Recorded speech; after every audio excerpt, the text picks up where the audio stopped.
impressions of Forte?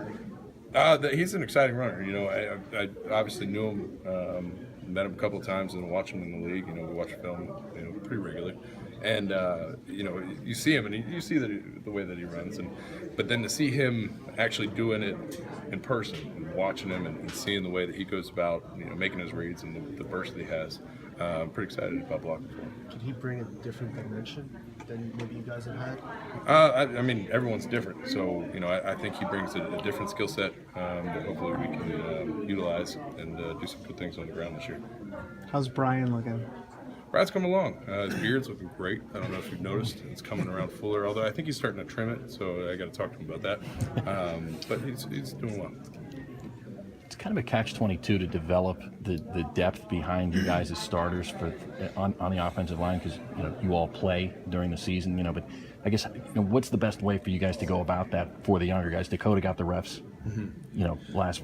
Yeah, OTAs, I think that's one of the ways you try to get it done, and you try to include everyone, because at any moment anybody could go down, and you need to have the next guy ready to step up and be ready to go. So, sometimes it can be difficult, especially if you don't have a lot of opportunity to rotate guys in.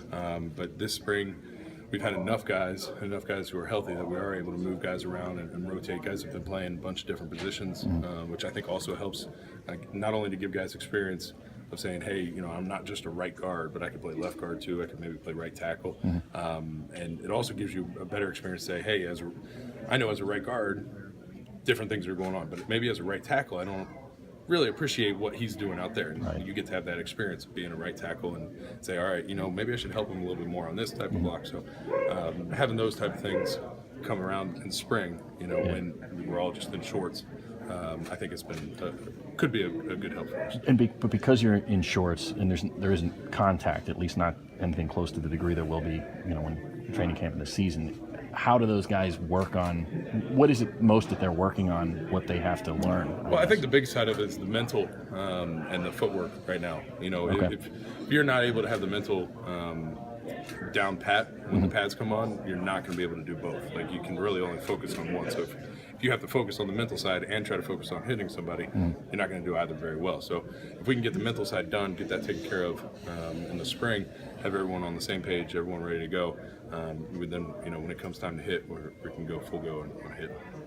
It's entirely possible that you